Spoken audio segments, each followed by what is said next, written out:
Assalamualaikum warahmatullahi wabarakatuh. Saya Zuraida binti Adnan, nombor metrik 275-876 dari kumpulan O. Selamat sejahtera.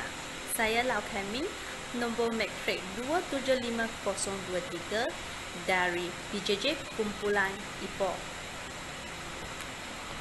Hai, Assalamualaikum dan selamat sejahtera. Saya Nofrain binti Yahya, nombor metrik 275843 dari UUM Ipoh.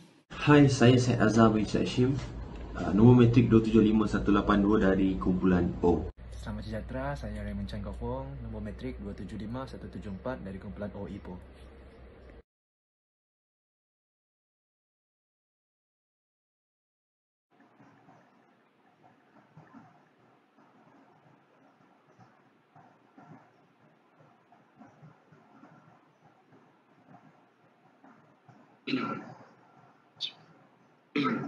Biji selasih boleh dimakan menjadi perisa sedap terperi. Selamat datang kami ucapkan, semoga webinar ini bertambah seri. Mencari timba si anak dara di bawah sarang burung tempur. Salam sembah pembuka bicara, selamat datang untuk semua.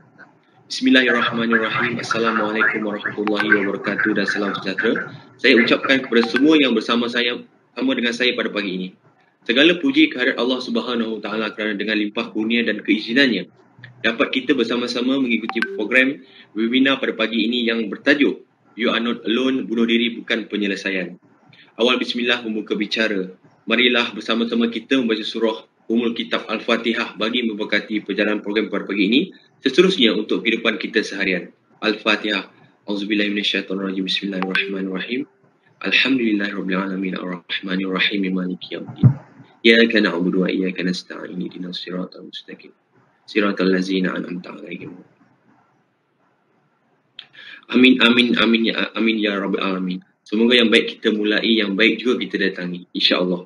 Terima kasih saya ucapkan ke atas kehadiran anda semua yang sudi untuk meluangkan masa dengan menyertai live kami pada pagi ini. Sebelum meneruskan bual bicara kita pada pagi ini, saya ingin mengajak anda semua untuk sama-sama berkongsi pautan live agar lebih ramai dapat bersama kita pada pagi ini, berkongsi ilmu, pandangan serta info-info menarik. Tidak lupa juga sila scan QR code yang tertera untuk pendaftaran anda semua. Jika terdapat soalan yang ingin anda ajukan, boleh tinggalkan di ruangan komen sepanjang webinar ini berlangsung. Tanpa melengahkan masa, saya Syed Azhar bin Syed Hashim selaku moderator anda untuk webinar pada pagi ini mengucapkan selamat datang, yang mana webinar ini membicarakan tentang kesedaran kesihatan mental bertajuk You Are Not Alone, bunuh diri bukan penyelesaian. Saban hari dilihat terbentang di dada-dada akhbar melakukan kes-kes bunuh diri. Melihat statistik peningkatan jumlah kejadian bunuh diri, maka Pertubuhan Kesihatan Sedunia yang dikenali sebagai WHO telah memilih 10 September setiap tahun sebagai Hari Pencegahan Bunuh Diri Sedunia. Tidak hanya di negara-negara luar, malah dapat dilihat trend atau tingkah laku bunuh diri ini telah menjadi satu trending di Malaysia kepada kalangan dewasa. Kajian Pertubuhan Kesihatan Sedunia WHO juga telah mendapati tingkah laku bunuh diri berada di kedudukan ke-10 yang menjadi penyebab utama kematian di dunia. Krisis emosi, kemurungan, tekanan perasaan, gangguan mental adalah faktor-faktor yang dikatakan sebagai penyumbang ke arah tingkah laku bunuh diri. Menteri Kesihatan YB Khairi Jamaluddin berkata, sumber data daripada PDRM mendapati bilangan kes bunuh diri yang dilaporkan adalah sebanyak 631 kes bagi tahun 2020 berbanding dengan 609 kes bagi tahun 2019, iaitu peningkatan sebanyak 2%. Menurut beliau, pelbagai faktor seperti isu psikososial dan persekitaran, isu kewangan, penyakit mental seperti kemurungan atau penyakit mental yang lain, kurang sokongan sosial dan penyalahgunaan substan adalah antara faktor-faktor penyumbang ke arah tingkah laku bunuh diri. Dan dengan berita-berita sensasi yang bertambang di dada-dada akhbar berkaitan tingkah laku bunuh diri ini, kami pelajar PJJ UUM Ipoh dari kumpulan 1 merasa terpanggil untuk mendiskusikan perihal ini. Jadi untuk mengupas isu yang cukup besar ini, saya tidak kesorangan. Kami bawakan secara istimewa kepada anda di mana bersama-sama kami dalam webinar ini iaitu panel yang akan mengupas dengan lebih isu hebat dalam isu hebat ini. Panel yang kami bawakan ini adalah merupakan seorang pakar sekretari Hospital Bahagian Ulu Kintah HBUK Perak iaitu Dr. Hasniah binti Husin. Selamat datang Doktor.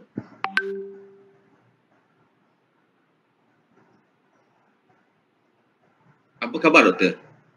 Alhamdulillah, khabar baik. Terima kasih Syed Azhar Terima atas kasih kerana jemputan sudi meluangkan webinar masa ni. bersama-sama. Terima kasih kerana sudi meluangkan masa bersama-sama dengan kami pada pagi ini.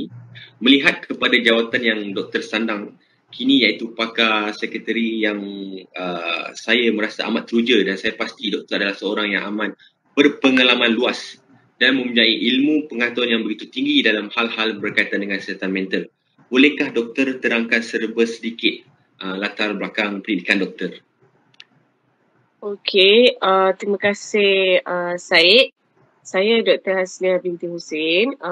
Saya sebenarnya bertugas di Hospital Bahagia Ulu Kintal lah sejak dari tahun 2021. Walau bagaimanapun, Hospital Bahagia ni adalah hospital yang ke-6 ke-7 yang saya dah berkhidmat lah. Saya memulakan karier sebagai pegawai perubatan dari tahun 2008 di Hospital Putrajaya dan saya pernah bekerja di Hospital Raja Permaisuri Bainu Ipoh di HUKM, di HKL pada tahun 2017-2019, di Hospital Selayang daripada tahun 2019 hingga 2021 lah.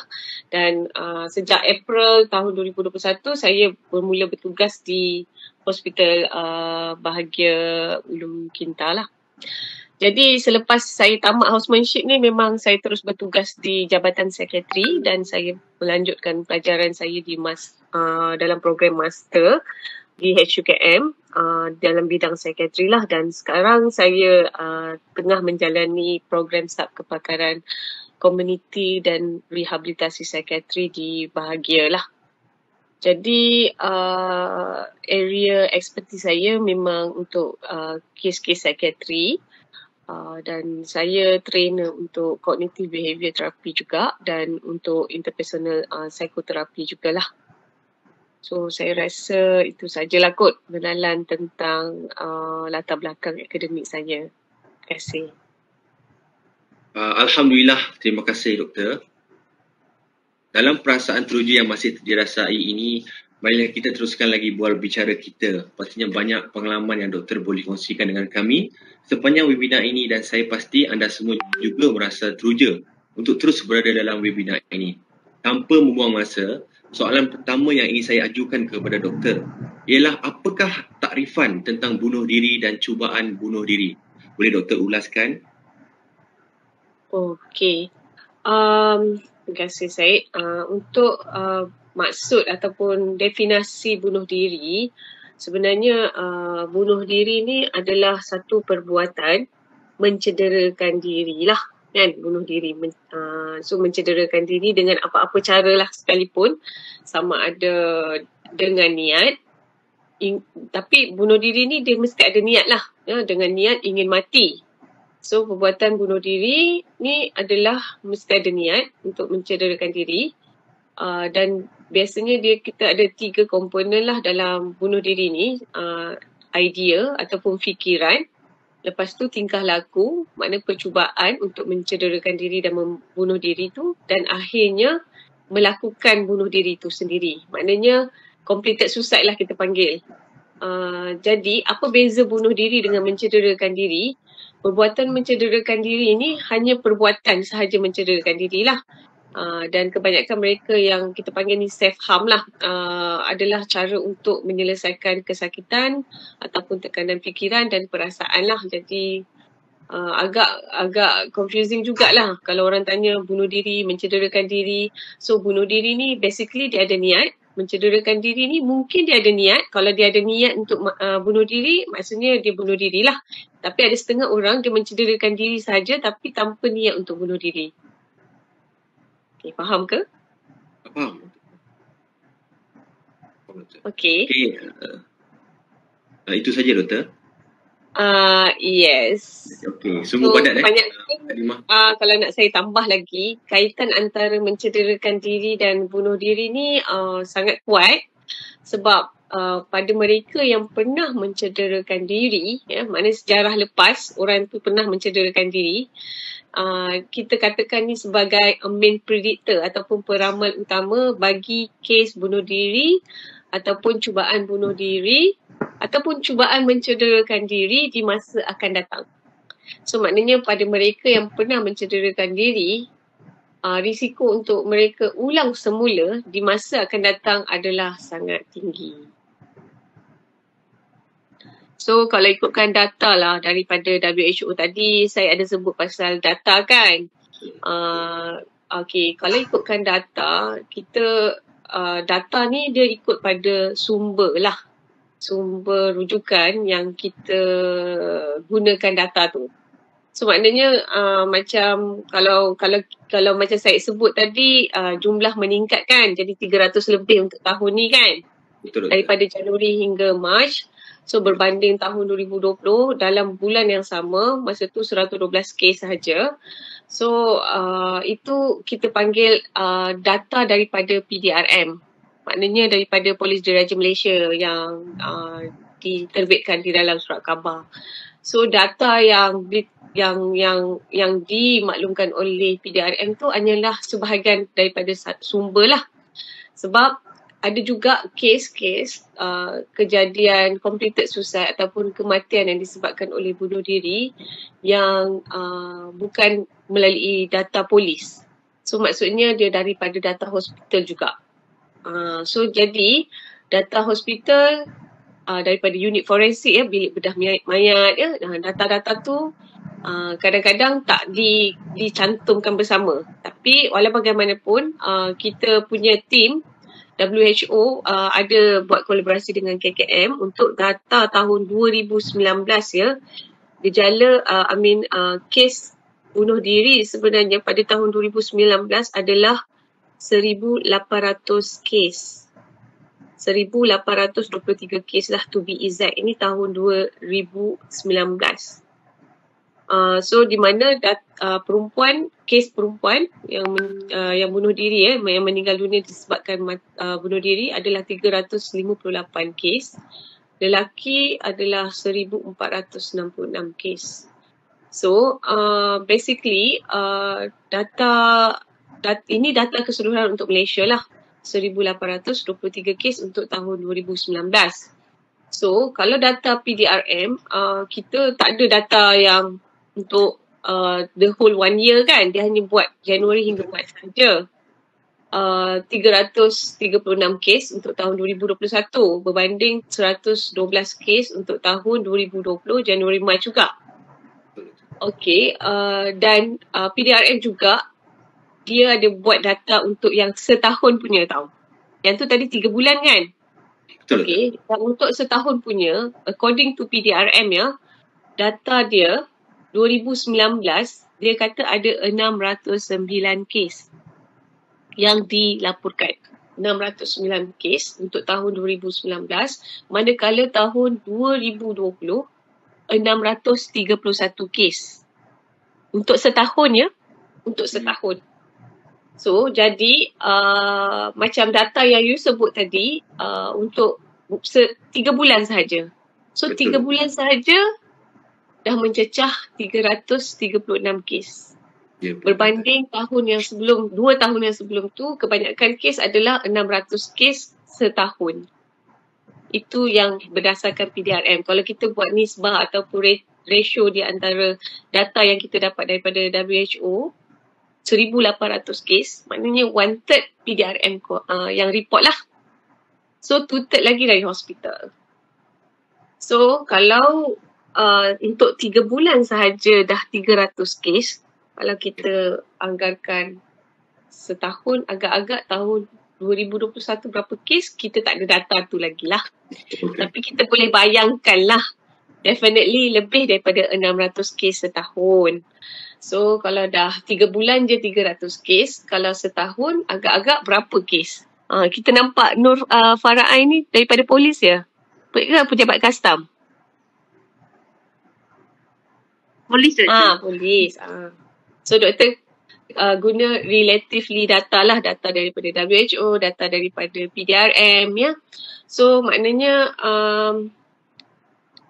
mungkin kalau ikutkan lebih 2,000 kes lah, mungkin sudah mencecah ke 3,000 kes. Ini kemungkinan lah. postulation saja. Kita tak ada data tu lagi dan doktor hanya boleh meramalkan sajalah. Mungkin data yang sebenar adalah 3,000 ataupun mungkin lebih ataupun mungkin kurang. Sebab kita compare dengan data 2019 yang telah officially published by WHO dekat website dia lah.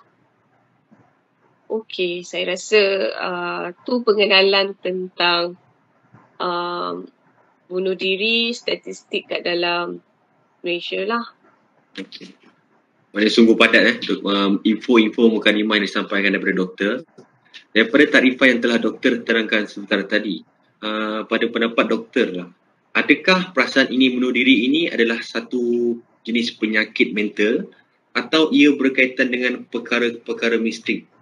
Boleh doktor jelaskan?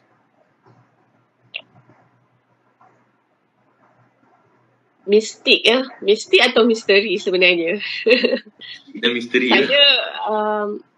Saya kalau boleh benda-benda mistik ni saya tak adalah gemar untuk sebutkan, tapi memandangkan budaya, culture kita kan, bukan culture orang Melayu saja, yang orang Cina ke, India ke, ataupun dekat luar sana banyak perbezaan budaya dan banyak pelbagai kepercayaan.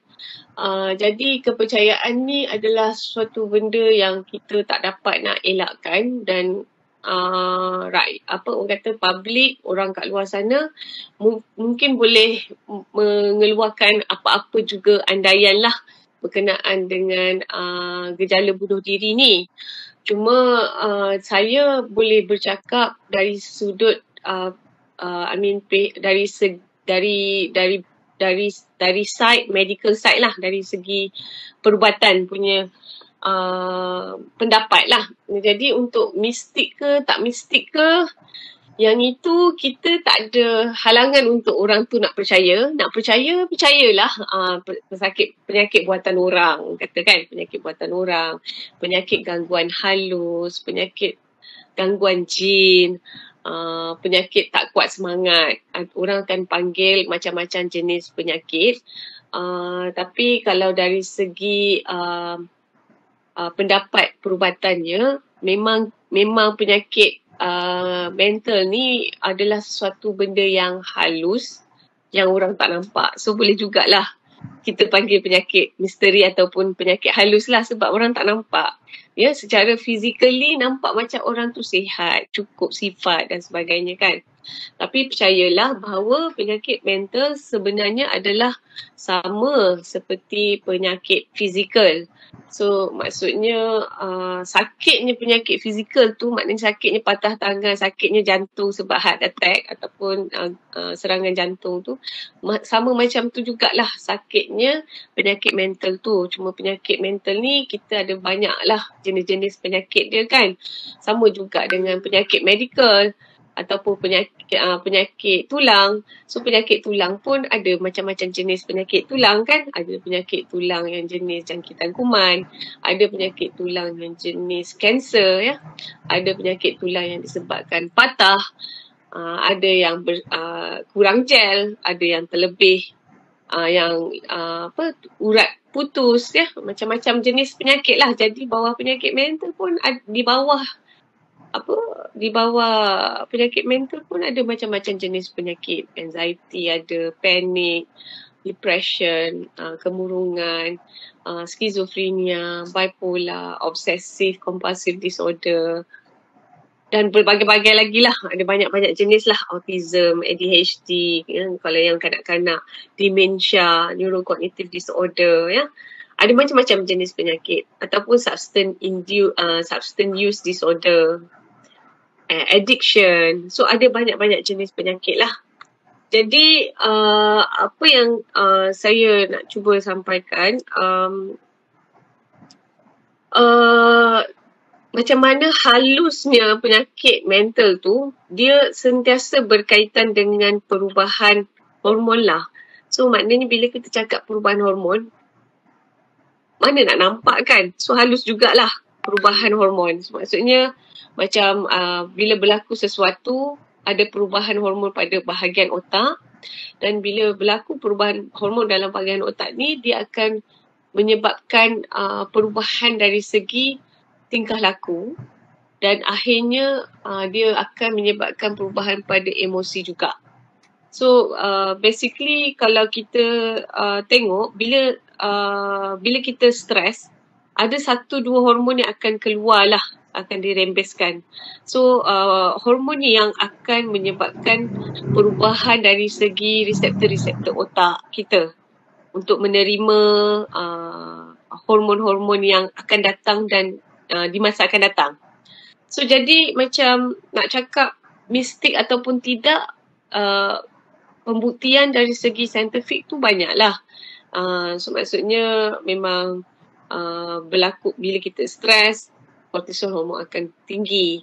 Kalau untuk kes-kes yang depression ataupun anxiety, dia terdapat kekurangan ataupun terlebih hormon serotonin, kekurangan hormon serotonin ya, noradrenaline. Kalau yang kes skizofrenia, bipolar ya, kekurangan hormon dopamin ya. Jadi ada perubahan-perubahan yang berlaku yang tak dapat dilihat dengan mata kasar lah. So makhluk halus jugalah tu ya, perubahan hormon tu. Jadi pendek kata dari segi perubatan pun untuk psikiatri ya, cara kita merawat pesakit pun kita tak halang pesakit ataupun waris untuk cuba rawatan alternatif, tapi dalam masa yang sama kena ikhtiar juga dari segi rawatan biological. Maksudnya kalau perlukan ubat-ubatan memang perlulah biological, psikososial and then spiritual. So dari segi sudut agama ya, budaya masing-masing ya, kita tak halang nak pergi jumpa Tok Bomoh, nak jumpa ustaz, nak jumpa Sami, nak jumpa siapa-siapa pun boleh, tapi rawatan hospital kita tetap galakkan untuk hadir dan teruskan lah. Kita buat semua. Maknanya kalau kita nak menyelesaikan sesuatu masalah tu, kalau kita ada 5 cara, kita gunalah 5 cara, why not? Kenapa nak terhad satu cara je? Oh, saya tak nak jumpa doktor, saya nak jumpa ustaz je. Saya nak minum air penawar saja. Saya tak nak jumpa yang lain-lain. Okay. So, itu adalah sebahagian ikhtiar lah. Jadi, untuk mencederakan diri sebenarnya, memang kita panggil ada self-harm ataupun suicidal mode ataupun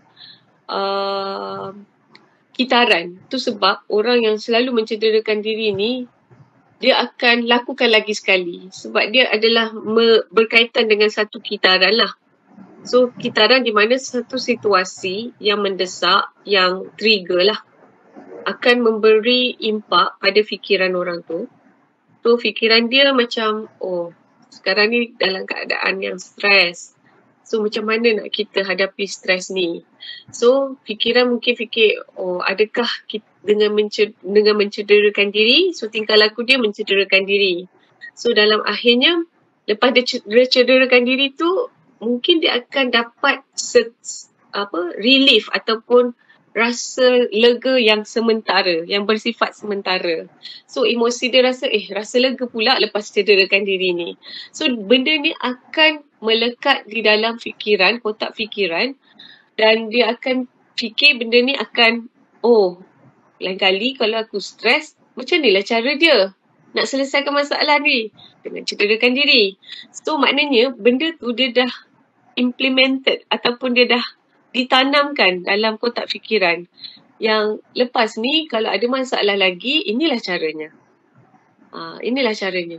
So kadang-kadang bukan orang yang mengalami gejala ni, bukan mereka sendiri yang inginkan benda tu berlaku, tapi seolah-olah menjadi tanpa sedar ataupun autopilot. So macam brain tu dia dah proses macam tu je. Itu sebabnya kalau boleh kita tangani dari peringkat awal lah. Sebab basically untuk bunuh diri ni bukanlah sesuatu tanda sebenarnya lagi. Kalau tanda tu dia ada tanda-tanda awal dia kan. So bunuh diri ni bukan petanda dah. Dia adalah gejala yang terakhir. Dia macam end product. Dia macam the final stage. Ya, gejala akhir untuk penyakit mental yang tidak dirawat dengan baik. So kaitan gejala bunuh diri dengan mental illness ya, WHO ada report lah orang yang meninggal dunia di kalangan mereka yang mempunyai penyakit mental ya, meninggal dunia disebabkan bunuh diri. Contohnya untuk skizofrenia lebih kurang 6 hingga 15% lah. Untuk bipolar 3 hingga 20%. Untuk kemurungan 2 hingga 15%. Ya, jadi maksudnya untuk mereka yang ada mental illness, risiko mereka untuk mencederakan diri ternyata lebih tinggi lah daripada risiko untuk general population mencederakan diri lah. Okay, saya rasa panjang dah tu. Terima kasih tentang penjelasan daripada doktor tadi. Okay, soalan seterusnya, pada pendapat doktor, apakah faktor penyebab atau faktor yang menyumbang ke arah seseorang itu berkeinginan untuk bunuh diri? Boleh doktor ulaskan? Faktor. Faktor, yes. So untuk faktor ni, macam saya cakap tadi, rawatan pun kita guna pelbagai cara kan. Bio, psycho, social kan, and spiritual. So jadi untuk faktor pun, saya juga suka sentuh faktor tu dari segi bio, psycho, social, and spiritual. So maknanya ada biological element, itu kita panggil multifactorial lah. Ada pelbagai faktor. So kita tak akan salahkan faktor biological semata-mata. Maksudnya biological ni something yang perubahan hormon, genetic predisposition, maknanya ada sejarah keluarga yang ada penyakit mental. So risiko untuk anak, cucu, nenek, anak mak saudara, anak saudara untuk mendapat penyakit tu tetap ada sebab memang ada kajian beberapa genetik yang dikenal pasti boleh meningkatkan risiko seseorang tu mengalami mental illness lah, penyakit mental. So itu dari segi faktor biological lah. So jadi macam faktor biological ni adalah sesuatu yang mana kita nak boleh ubahkan kalau dah ada genetik. Kalau dah ada genetik mak saudara kita ada penyakit mental, kita sesuatu benda dalam darah yang kita tak boleh nak kontrol. Betul tak? So ni kita panggil sebagai faktor yang predispose lah. Tapi walau bagaimanapun, walaupun kita ada sejarah keluarga yang berisiko tinggi untuk penyakit mental, tapi tak semestinya 100% kita akan dapat penyakit mental tu. Dia ada peratusan dia lah. Dan dia hanyalah salah satu faktor saja.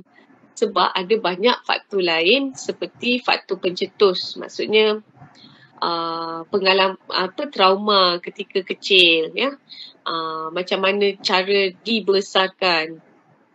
Ada history of bully, abuse, sexual abuse, physical abuse ataupun ditinggalkan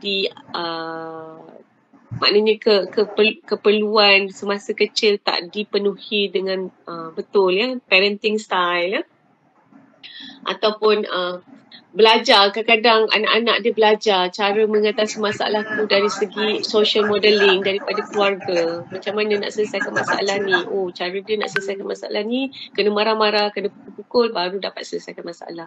So benda tu pun akan mempengaruhi seseorang tu secara jangka masa panjangnya sebab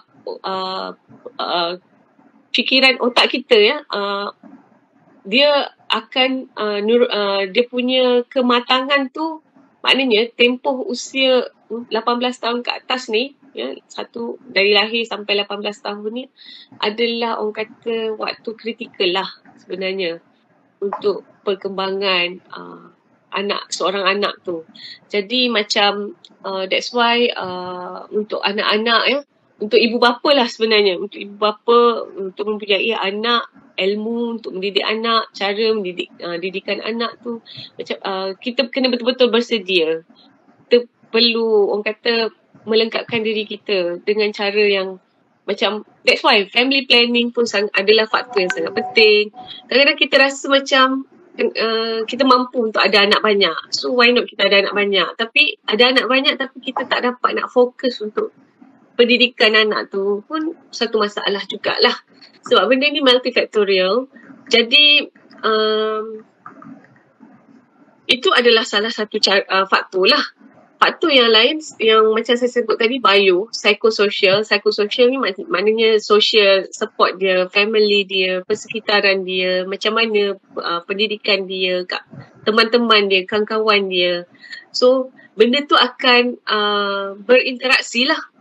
Jadi kalau seseorang tu dah ada sejarah keluarga yang berkecenderungan untuk dapat penyakit mental, tapi alhamdulillah dia dibesarkan dalam keluarga yang harmoni, dapat sokongan ibu bapa yang bagus, didikan yang bagus, persekitaran yang baik, tapi tiba-tiba dapat ambil dadah pula. So ambil dadah tu ataupun alkohol tu boleh mencetus. So risiko untuk mendapatkan penyakit mental tu ada banyak faktor lah. Jadi macam saya kata biological, psychosocial, and then last sekali spiritual lah. Kepercayaan. Ada yang gunakan bagi alasan agama lemah, tak kuat agama, tak kuat mengaji, tak kuat solat.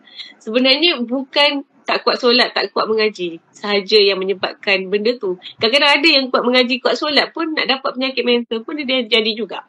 Jadi dia kena combination of factors. Ada setengah orang mungkin dia kuat agama, tapi dia ada faktor-faktor lain yang menyebabkan dia terjadi. Mungkin seseorang tu dia tak ada sejarah keluarga, tapi faktor-faktor lain yang menyebabkan dia mendapat penyakit mental tu. Jadi untuk risiko faktor-faktor yang menyebabkan seseorang tu boleh terjadinya gejala bunuh diri tu ada pelbagai faktor lah.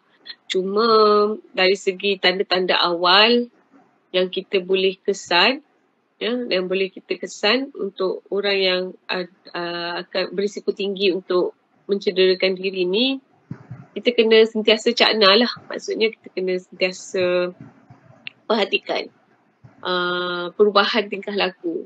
So maknanya kawan-kawan kita, ahli keluarga kita boleh perasan kalau macam kawan kita berubah air muka dia kan, nampak sedih. Aktiviti yang dia selalu minat buat tu, dia dah tak minat buat. Contohnya ajak pergi makan, dah tak berminat. Nak berjumpa, nak bermain, beriadah, nak ajak pergi shopping ataupun keluar makan, dah tak berminat. Nak pergi tengok movie ke, pergi kenduri kahwin pun dia dah tak mengelak, tak nak jumpa. Mungkin dari segi makan, minum dia pun dah berubah. Daripada dulu suka makan, sekarang dah tak suka makan dah. Macam kita akan nampak lah tanda-tanda awal ni. Lepas tu kadang-kadang mungkin kalau ikutkan Biodyne model by Cummings and Cummings 2012 untuk orang yang mencederakan diri ni, dia ada beberapa stage lah. Ada 3 stage. Stage pertama biasanya dia hanya ada idea saja, tapi dia takut lagi, rasa takkan buat lagi sebab dia takut mati. Stage kedua ni biasanya dia dah merancang, kadang-kadang dia dah beritahu dah orang yang dia rasa macam dia tak nak hidup lama dah lah, dia rasa dah tak larat dah nak teruskan kehidupan. Dia mungkin memberitahu secara langsung ataupun tidak langsung. And then biasanya kalau stage 2 ni kita dapat bantu, ataupun stage 1 tu kita dapat bantu orang-orang macam ni, biasanya kita akan dapat elakkan lah gejala orang tu akhirnya mencederakan diri. Stage 3 ni akhirnya mereka dah ada satu keberanian untuk mencederakan diri ataupun membunuh diri itu sendiri. Dan bila dah masuk stage 3 ni, biasanya yang tu yang saya cakap sebagai end product lah, yang terakhir lah. Jadi kita kena perasan lah. Antara kata-kata dia mungkin dia akan cakap dah bosan lah, saya rasa keluarga saya akan lebih baik kalau tanpa saya. Kalau saya mati pun tak ada siapa peduli.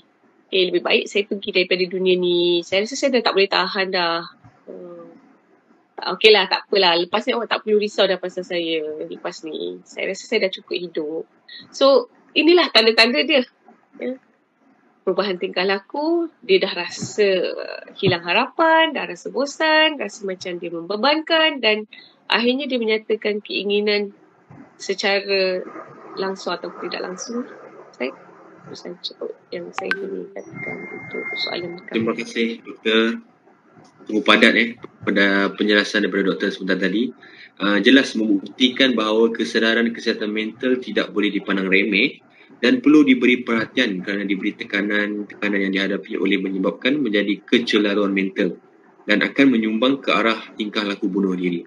Okey, sebelum kita teruskan, suka cerita saya ingatkan kepada anda semua supaya scan QR code sebagai bukti pendaftaran penyertaan anda dan lengkapkan maklumat untuk memudahkan penghantaran sijil anda melalui email. Okey, doktor, kita take 5 dulu boleh? Cuma ada tersambung selepas ini. Alright, terima kasih doktor.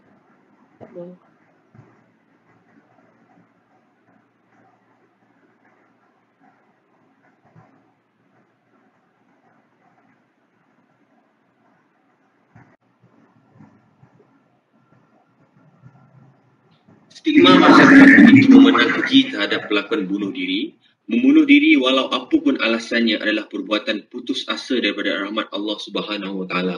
Dan seolah-olah kita sebagai manusia di muka bumi ini menentang takdir yang ditentukan oleh Allah Subhanahu Wa Taala. Justru ia akan diharamkan daripada memasuki syurga. Jundab bin Abdullah radhiyallahu anhu berkata, Rasulullah SAW bersabda, ada seorang lelaki di antara umat sebelum kalian menderita luka parah. Namun, dia tidak sabar lalu dia mengambil pisau, kemudian mengelar tangannya yang mengakibatkan darah mengalir tidak berhenti hingga dia mati.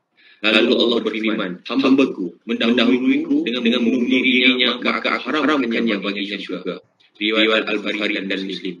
Jelas dibuktikan bahawa tingkah laku bunuh diri ini bukan sahaja dikeji oleh masyarakat, namun ia turut tidak diterima dalam agama Islam maupun agama-agama yang lain. Dalam perbuatan ini sudah pasti ada impaknya yang tersendiri. Oleh itu, pada pandangan doktor, apakah kesan melakukan bunuh diri ini terhadap diri sendiri, keluarga, rakan-rakan dan masyarakat? Boleh doktor uraskan? Terima kasih Syed.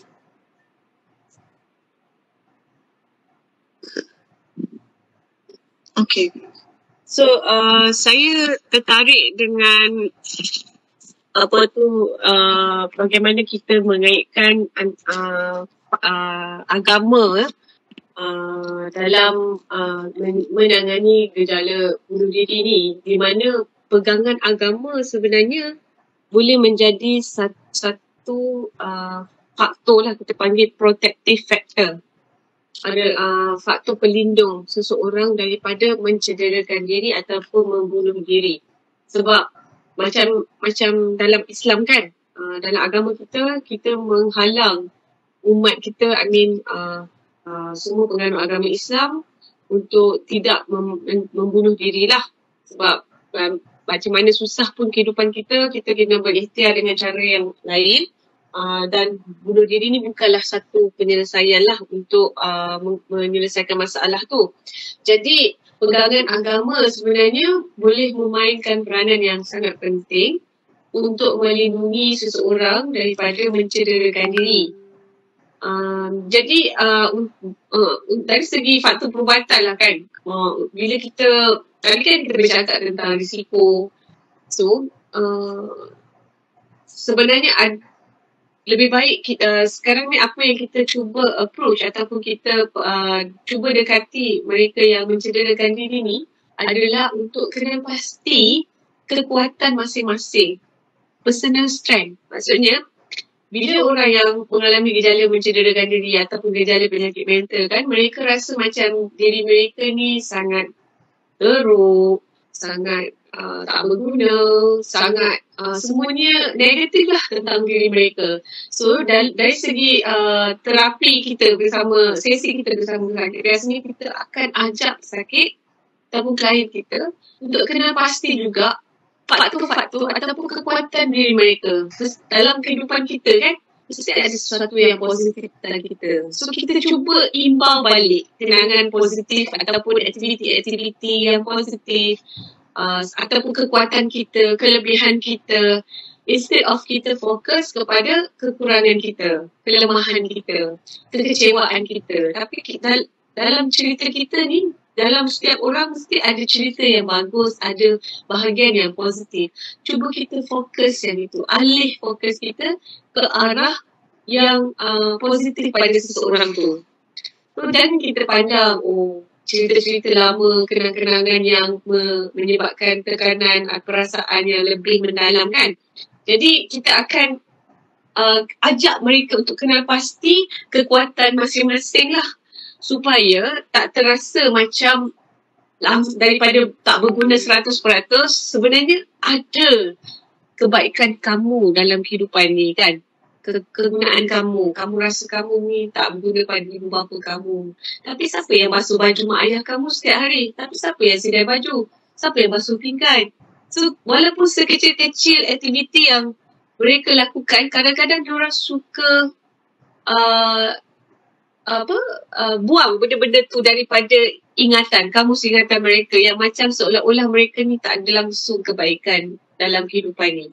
Jadi, pendek kata, sekiranya kita dapat kawan ataupun kenalan ataupun siapa-siapa yang berhampiran dengan kita yang mengalami gejala macam ni, cuba kenang balik, cuba bantu mereka ya, instead of kita jauhkan diri daripada mereka seolah-olah mereka ni boleh menyebabkan kita pun jadi negatif. Jadi orang kata lebih macam kita takut lah, macam kalau kita kawan dengan orang yang suka berfikiran negatif ni, nanti lama-lama kita pun negatif juga. Sepatutnya kita jangan jauhi mereka, kita jangan pulangkan mereka. Sebab kadang-kadang kita rasa macam rimas, kita rasa menyampah, kau ni sikit-sikit je sentap, sikit-sikit je emosi, sikit-sikit je nak koyak. Macam setengah orang dia akan pulaukan, dia akan orang kata tak naklah kawan dengan dia ni, tak naklah ambil pot. Padahal kawan tu dah cry for help, dah tunjukkan dah. Tapi kenapa dia tunjuk kat kita? Mesti ada sesuatu pada kita yang menyebabkan dia rasa selesa untuk cakap benda tu. Tapi bila kita jadi penerima tu, kita pula terus pasang barrier, pasang sepadan, tak nak tolong. Jadi kita tak boleh orang kata melakukan sedemikian lah. Bila orang dah minta tolong, kita jadi first responder, kita kena menjawabnya. Mungkin kalau dari segi fatwa agama, ke akhirat nanti kita pun turut akan ditanya, kenapa si fulan ni dah seek for help, dah cakap macam ni pada kamu abaikan, kamu pulaukan dia, kamu pandang rendah pada dia. So kita pun kena menjawab juga kan. Jadi saya rasa faktor agama ni sangat penting untuk semua pihak, sama ada pendengar ataupun orang yang mengalami gejala penyakit mental dan kemurungan ataupun gejala mencederakan diri ini. Okey, bercakap pasal faktor lah, apa tadi, komplikasi gejala bunuh diri ni, terutamanya pada diri sendirilah. Pada diri sendiri, yang paling penting pada diri sendiri tu, kalau kita dah pernah mencederakan diri, seperti yang saya cakap tadi, dia akan menyebabkan akan datang, dia akan mencederakan diri lagi. So, dan dia akan menyebabkan perubahan pada bahan kimia pada otak dia sendiri juga. Dan dia akan menyebabkan dalam satu lingkaran automatik dalam otak tu yang macam mencederakan diri ni adalah salah satu cara untuk menyelesaikan masalah. So komplikasinya pada diri sendiri tu sangat besar lah. Dan akhirnya kelamaan ni mereka akan mengalami penyakit mental yang orang kata yang memerlukan rawatan seumur hidup lah. Dan kadang-kadang bukan itu saja, mereka juga yang bergejala mencederakan diri ni akhirnya akan mendapat penyakit fizikal yang lain. Contohnya, kalau dia mencederakan diri dengan menghidu gas carbon monoxide ya, bakar arang ya, dan dia akan merosakkan paru-paru dia. Bukan itu saja, cubaan minum racun ya, dia akan menyebabkan kecederaan pada saluran pemakanan. So akan menyebabkan chronic ulcer ya? Dan mereka yang senang stres ni, dia akan menyebabkan tekanan darah tinggi, pengawalan gula, kecenderungan untuk mendapatkan kencing manis tinggi. So, jadi dia akan memberi komplikasi kepada diri sendiri tu lebih banyak sebenarnya berbanding komplikasi kepada orang lain. Jadi saya bukan nak mengatakan bahawa gejala bunuh diri ni hanya melibatkan diri sendiri saja ataupun pesakit itu saja, tapi dia akan menyebabkan impak pada persekitaran, pada perhubungan kekeluargaan. Keluarga pun mungkin akan rasa lebih kecewa dengan keadaan yang berlaku, dan mungkin ada ahli keluarga juga yang turut murung dia memikirkan anak yang suka mencederakan diri ni kan. Jadi keluarga pun turut murung ataupun pasangan pun turut affected lah, turut terlibat sama. Mungkin boleh menyebabkan perhubungan tu semakin teruk, ataupun kalau kawan tu seorang yang dah berkerjaya ataupun masih belajar, akan menyebabkan hilang pekerjaan ataupun hilang peluang untuk menghabiskan ijazah ataupun master ataupun PhD yang sedang dilakukan. Jadi komplikasi tu memang akan tetap ada lah. Jadi that's why kita kadang-kadang mereka yang dalam keadaan krisis, yang bergejala ataupun berkecenderungan tinggi untuk mencederakan diri ni, mereka tak nampak semua komplikasi yang long term ni. Sebab masa tu diorang, pemikiran diorang terhad, rasa macam itu saja, tak ada jalan lain dah. Jadi kadang-kadang nak menyedarkan benda-benda ni memang kena banyak buat self-reflection. Bila dah tenang, baru boleh fikir dengan baik. So basically, untuk mereka yang mengalami gejala mencederakan diri ni memang kena ada strategi lah. Macam mana strategi dia? First, jangan sampai dah ada perasaan bunuh diri tu datang ataupun mencederakan diri tu datang. Sebab macam saya cakap tadi, bunuh diri ni adalah end product, adalah stage yang terakhir. So maksudnya, initial stage, ada tanda-tanda awal dia dulu. Maknanya penyakit dia tu takkan terus datang, terus nak bunuh diri. Mesti ada tanda-tanda awal. So, kenali tanda-tanda awal. Ada setengah orang tanda-tanda awal dia macam tadilah, start menyendiri, start malam tak boleh tidur, start tak ada selera makan, dah rasa macam senang nangis. Kita dah kenal diri kita. Kita lebih kenal siapa diri kita. So, apa tanda-tanda kita? So, setiap pesakit tu dia memang punya tanda-tanda yang berbeza lah, tanda-tanda awal yang berbeza.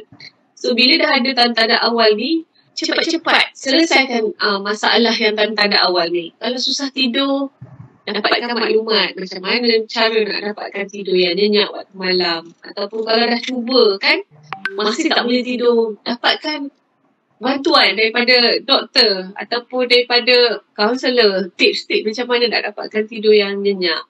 Kalau dah rasa macam tak seronok kan? Kenapa kita rasa dah tak seronok ni?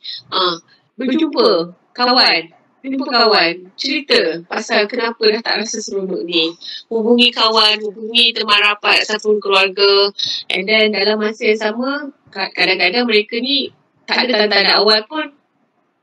Macam ada sesuatu masalah yang berlaku yang menyebabkan dapat tanda-tanda awal tadi itulah. Rupanya ada masalah kat tempat kerja. Rupanya ada masalah keluarga ataupun masalah hubungan. So, bila ada masalah, belajar cara macam mana nak tangani masalah tu. Maksudnya, bukan, dia ada tips-tips dia lah. Kalau masalah yang berkaitan dengan pelajaran ataupun tempat kerja, cara dia mungkin berbeza berbanding dengan masalah yang melibatkan perhubungan. So tips-tips dia nak cerita macam mana nak mengatasi masalah perhubungan, kena ambil lecture lain lah pula kan. Tapi basically kalau masalah-masalah yang berkaitan dengan apa jua lah, doktor nak kongsikan satu tips lah. Mungkin orang lain pernah cerita tips ni. Kita gunakan konsep ideal lah.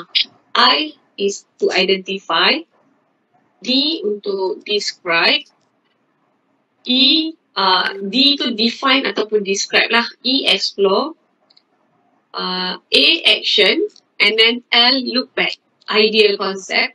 So identify apa masalah yang kita hadapi sekarang ni. Contohnya masalah assignment tak dapat nak diselesaikan.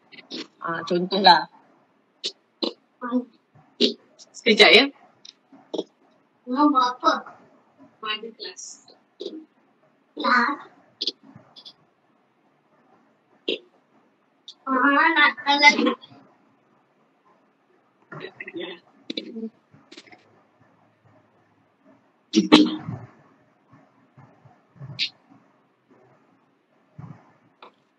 Okay.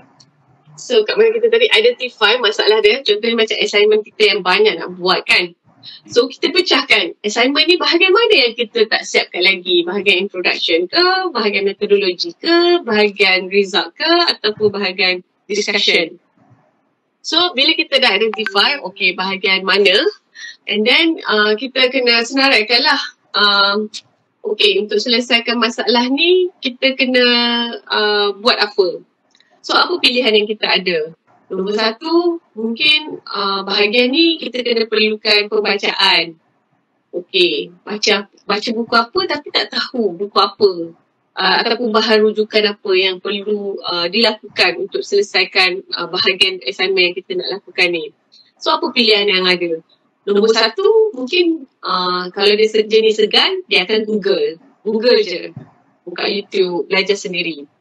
Nombor dua, dia rasa macam tak nak lah, aku tak ada masa lah nak Google, nak baca buku from skin to skin kan.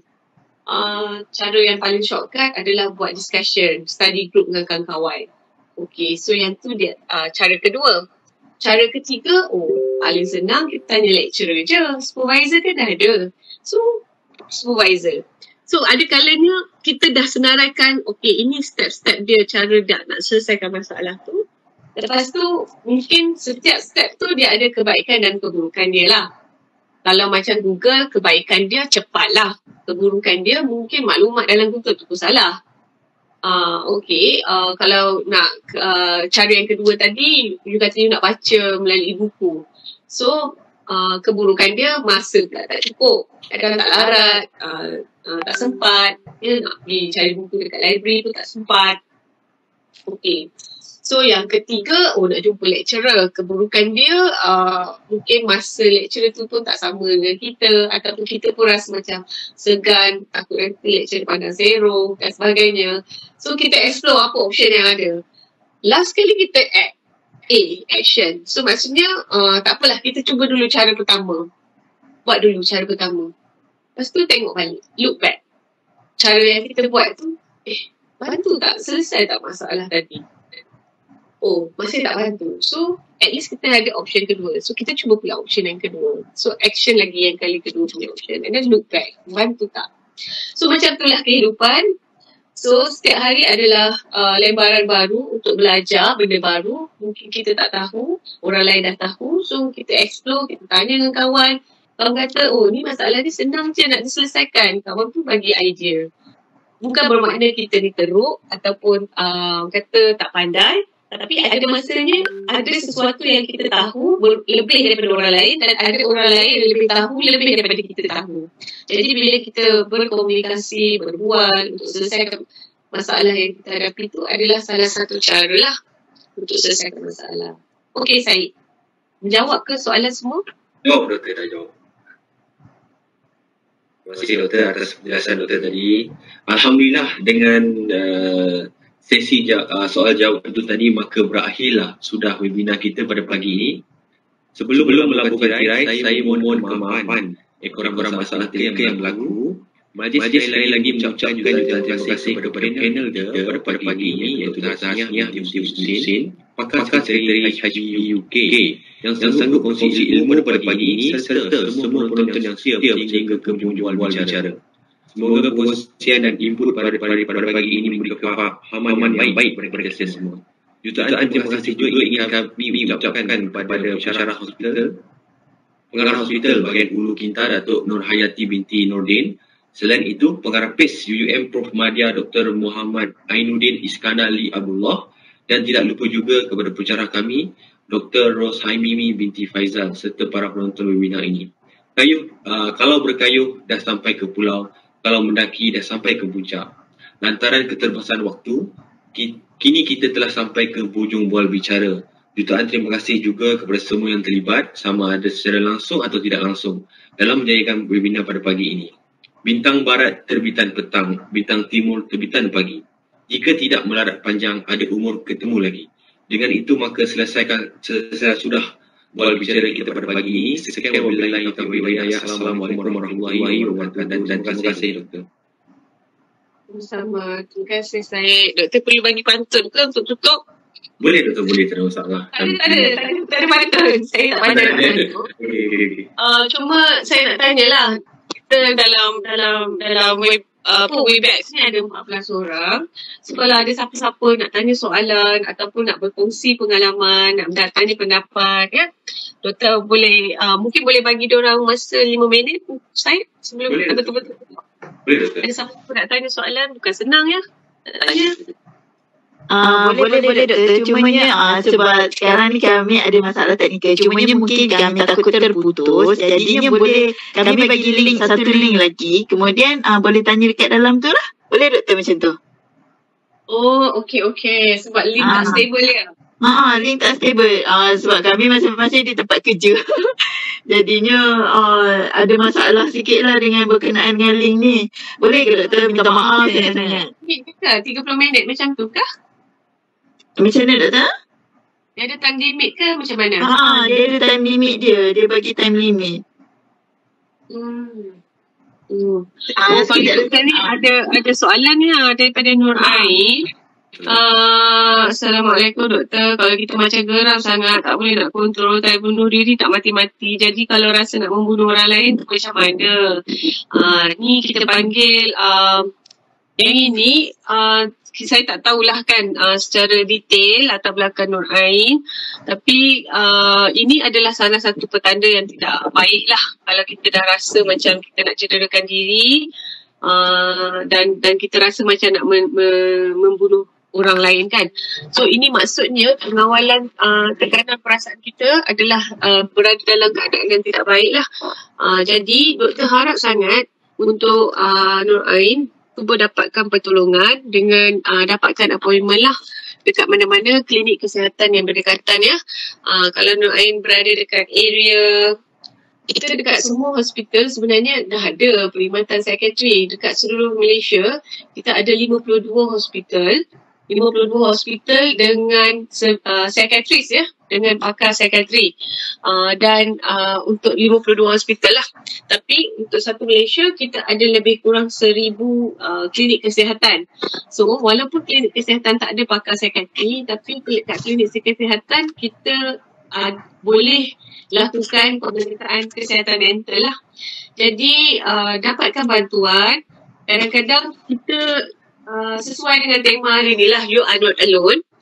Okey, jadi macam jangan rasa macam tak ada cara dah untuk kita selesaikan masalah ni. Sebab bila kita dalam keadaan krisis, kita rasa kalau kita tak boleh bunuh diri kita, kita bunuh orang lain. Tapi sebenarnya kita tanya balik diri kita, adakah dengan bunuh orang lain tu dapat menyelesaikan masalah kita ke ataupun menambahkan lagi masalah kita? Sebab ni apa akan jadi kalau kita betul-betul bunuh orang lain?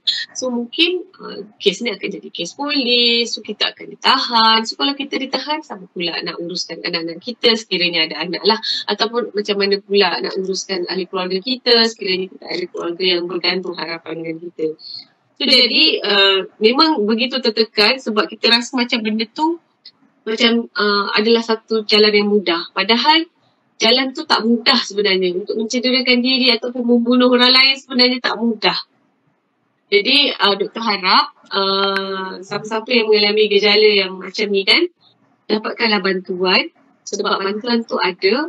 Dan sekiranya kalau macam ada setengah orang, dia hanya nak bercakap je. Nak meluahkan perasaan geram, marah kan. Jadi kadang-kadang perasaan geram, marah ni tak ada siapa yang nak dengar. Dan orang yang nak mendengar tu pun tak nak dengar kan. Jadi macam kadang-kadang kita rasa macam dah tak ada siapa yang nak dengar kita. Jadi macam kita rasa macam kita keseorangan lah. Walhal sebenarnya kita banyak talian yang percuma lah untuk kita call. Contohnya Befrienders ya. Befrienders kalau ni dia boleh Google saja nombor dia call. Dan dia memang apa orang kata memang 24 hours sebab tak semua talian yang 24 hours lah. Jadi selain daripada Befrienders ada banyak lain macam kalau untuk wanita ada Women's Aid Organisation, ya ada Persatuan Kaunseling Pekar, ada Ikatan Komuniti Selamat, ada Mental Health Foundation, Yayasan Kesihatan Mental ni dekat Ampang. Lepas tu ada Persatuan Kesihatan Remaja Malaysia, ada Mental Health Malaysia Mental Health Association, MMHA, ada MIASA, ya MIASA, ada MiCare, Malaysia Mental Care Association, ada Persatuan Bantuan Kesihatan Mental Nyawa. So ada banyak sangat kumpulan-kumpulan sokongan persatuan-persatuan yang macam NGO ni lah yang boleh membantu. So jadi macam dapatkan bantuan. Tak semua benda yang berbayar. Ya, kalau ke hospital lagilah. Kalau klinik kesihatan kan RM1 je. Tapi kalau first timer dia free tak silap saya untuk warga negara. So harap tu dapat menyelesaikan masalah.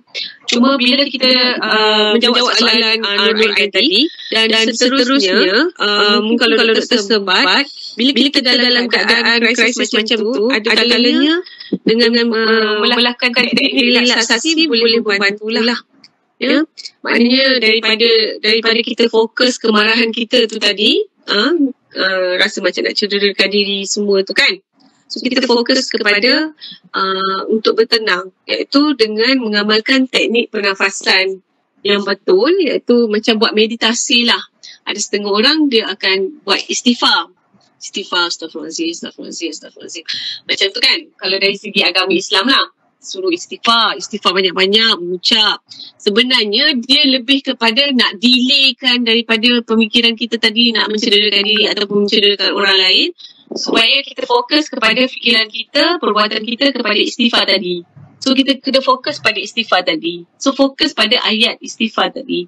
So maksudnya istighfar tu kalau macam orang lain dia akan cakap relax, chill. So tak kisahlah. Ada setengah orang dia suka kira 100 terbalik 199. So sebab dia nak bagi masa. Sebab masa di tengah krisis tadi, hormon tadi memang tengah shoot, tengah memang mendadak naik. So bila tengah mendadak naik, masa tu lah otak tengah dia akan proses trigger tu sebagai fight or flight or freeze. Macam sama ada kita nak lawan, maknanya kita pukul orang tu, ataupun kita freeze, kita kaku, ataupun kita lari. Macam sama macam tekanan emosi ni lah. Bila kita tekan sangat, stres, hormon tu tinggi, macam nak naik, and then kita rasa macam kita nak mencederakan seseorang ataupun mencederakan diri sendiri sebagai respon kepada stres tadi. So sebelum kita mencederakan diri tu, that's why kita kena ambil masa untuk bertenang supaya hormon tadi tu slowly, bila kita buat teknik relaksasi, contohnya macam deep breathing teknik lah, bila kita buat relax kan, bila kita relax sebenarnya ada sensori pada paru-paru tu, dia akan memberi signal kepada otak. So dia bila bagi dia signal pada otak yang cakap, paru-paru ni tengah relax lah, bernafas pun sekata perlahan. So dia akan bagi signal kat otak, cakap badan you tengah relax sekarang. So bila otak terima, otak akan kata, badan aku relax. So kortisol hormon, stres hormon tak payah keluar banyak, keluar sikit je. Sebab badan you dah relax. So macam hormon tu akan slow down. Bila hormon you slow down, tenaga you rasa macam nak marah tadi, dia akan slowly turun balik. Faham ke? So relaksasi sangat penting. Kebanyakan pesakit doktor selalu mengabaikan proses relaksasi. Sebab dia kata, asyik nak breathing exercise. Dia rasa macam benda tu tak berkesan. Walhal ia sangat berkesan dan mampu. Okey, Ain berkongsi banyak. Okey, memang kena. Oh, ni Umi Nazira. Okey. Okey, doktor sekejap. Kalau kata terputus ni boleh ke kami bagi link lain untuk dia nak tengok macam ada soalan lagi tu. Oh, okey. Yang ini soalan Umi Nazira. Assalamualaikum doktor. Pengalaman saya sendiri semasa bekerja, kawan saya keluar pejabat minta saya bawa dia keluar jalan-jalan sebab dia rasa tak tenteram. So dia kata okey. Dia dah kelar tangan. Okey. Sebab hati-hati dengan dia. Okey. 7-8 tahun lepas. So macam mana keadaan kawan tu sekarang? Dah sihat ke? Okay, baguslah Umi Nazira sebagai memberi sokongan baik pada kawan. Okay, Nur Ain pula kata ada MDD tapi tak ada sokongan. Keadaan semakin teruk. Okey, ubat pun dah macam-macam tapi rasa macam tak membantu. Okey, perjalanan pesakit yang mengalami gejala penyakit mental ya memang ambil masa nak cari the right medication, the right regime. Tapi percayalah, sebenarnya ubat-ubatan tu adalah sebahagian daripada usaha. So jadi maknanya untuk siapa tadi yang bertanya soalan, Nur Ain, selain daripada effort you makan ubat dan jalani rawatan, sebenarnya ada cara-cara lain lagi iaitu you start berkomunikasi dengan kawan-kawan. Kadang-kadang you rasa macam you tak ada kawan.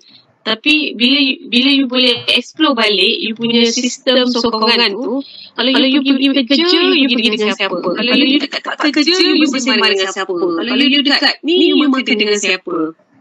Kan? Kita kata kita tak ada kawan, tapi bila kita explore balik, balik rumah you bercakap dengan siapa? You telefon siapa? Telefon mak. Kenapa you telefon mak? Memang macam ni contohlah. Doktor tak katakan Nur Ain akan telefon mak ke, dan mungkin kita tak tahu siapa yang berada dalam sistem sokongan Ain. Tapi pendek kata, kita boleh cari siapa sistem sokongan kita.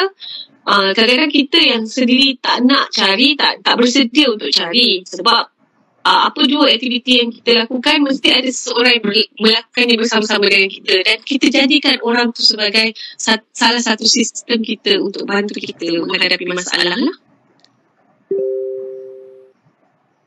Jadi itu biological, psychosocial, dan jangan lupakan spiritual. Kadang-kadang kita rasa kita seorang, padahal sebenarnya dekat samping kita ni kita ada banyak yang membantu kita yang kita tak nampak.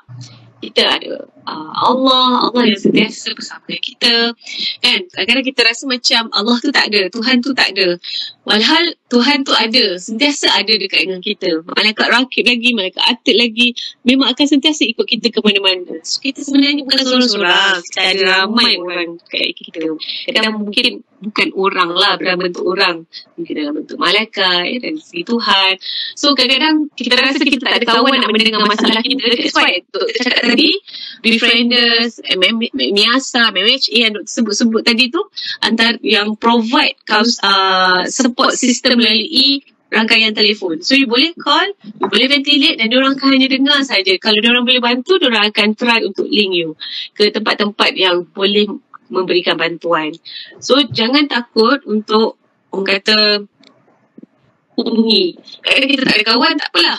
Memang sebelum ni klien-klien doktor pun kata, doktor saya tak tahu nak cakap dengan siapa. Semua kawan-kawan saya sibuk, tak ada dengar cakap saya. Call Befrienders, call ni. Kan? Paling teruk saya kata je dalam hospital. Kalau belum masuk ward, kita masuk je dalam ward. Untuk rehat kat ward. Okay? So doktor rasa setakat itu saja. Ada lagi siapa nak tanya soalan ke? Okay ke? Zuraida? Syed? Okey ke? Okey, kalau tak ada apa-apa lagi, kita boleh tamatkanlah sesi hari ni. Ada siapa lagi yang nak tanya?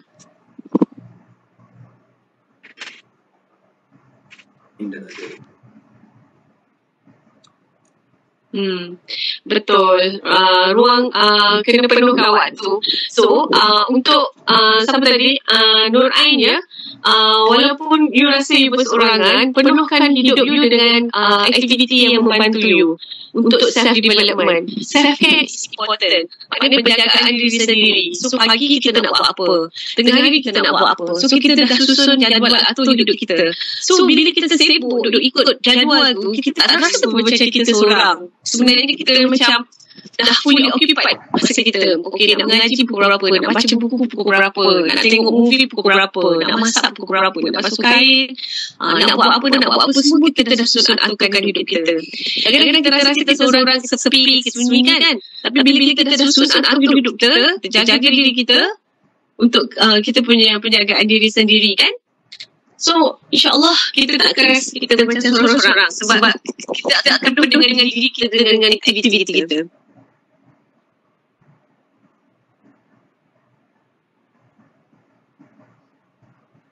Okey, terima kasih doktor.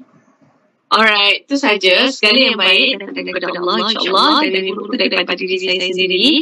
So, yang mana bermanfaat boleh dikongsikan, dan mana yang buruk tu kita mohon organizer feedback balik pada saya lah. Okay? Alright. Terima kasih doktor. Minta maaf sangat-sangat doktor atas masalah-masalah yang berlaku. Saya pun mengganggu doktor. Berwasik-wasik dengan doktor. Minta maaf doktor ya. Semua orang ada rezeki dia masing-masing, insyaAllah. Ya, kalau macam ambil masa ni, kalau ikutkan kita bayar consultation fees ke, penceramah ke, kita tak minta tu semua, hanya doakan yang baik-baik. Rezeki kita tetap ada kat mana-mana pun. Itu sajalah yang saya nak cakap. Kalau kita berkorban untuk sesuatu, insyaAllah Allah tu Maha Adil, dia akan bagi sesuatu balik, tapi dengan cara yang lain. Terima kasih doktor. Okay. Assalamualaikum. Waalaikumsalam. Terima kasih semua. Assalamualaikum. Thank you, doktor. Doktor. Terima kasih Mbak.